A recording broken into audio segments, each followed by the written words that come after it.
The minute you start worrying about time, we change our trajectory because we're not pursuing our potential. Like you're feeling time pressure. I got to make money. By the end of the month, you know how many sales reps or people in the world, including these two guys and me, have stressed over, holy shit, it is December 31st and 18 days from now. And ulcers and all kind, like, and we know millions of people that have suffered this same December 31st problem because there's an end of the year number.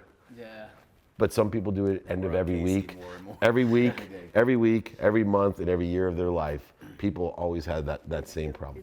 The minute you start worrying about time, we change our trajectory because we're not pursuing our potential. We're pursuing, right, something that is outside the realm of the universe itself. We're creating a false reality.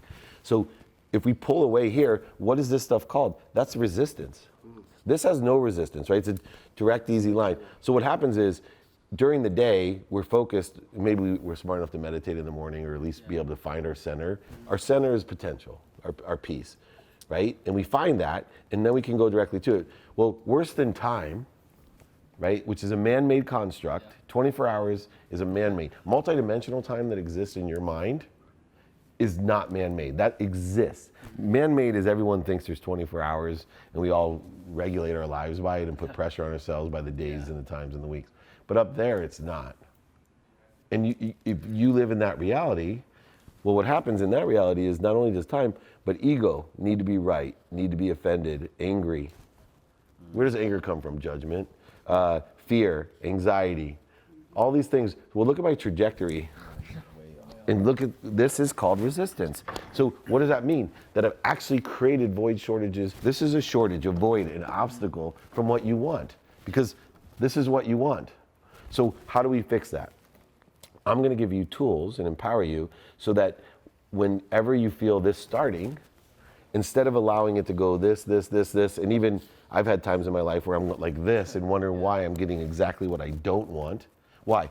Think about this as a faith tube. If I'm putting faith in my potential of what I want, and nothing's gonna get me off of that faith, guess what I'm gonna be able to manifest? What I want.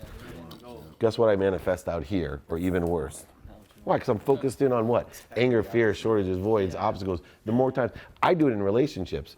So the potential of my relationship, you're young, but you may have dated girls before. Okay, and you probably got sick of her. They're all chasing them down. You probably got sick of her at one time or another. Well, let me tell you what. Every relationship I have, there's certain things that bug me. Right? I adore my wife. 21 years, adore her. And there was so many little things after 20 years or 10 years that bugged me about her. And guess what? I started putting faith in what bugged me about her. Oh, she forgets things. I'm so, right? And guess what? On the other side of me being bugged by she forgets things is, oh, Dave's an anal piece of shit. He's so, everything has to be in its order, right? And it bugged her. Well, guess what we got when we were focusing on what bugged each other? More of what we bugged.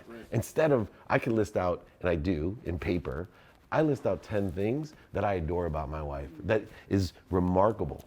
And I started shifting my potential, or right, this faith tube, I started putting faith into that. So what happened was all the little things that bug me now become cute and funny. All because why? My multi-dimensional time frame, my mind, so if you can control your perspective, your faith, you can reach your potential faster with less resistance.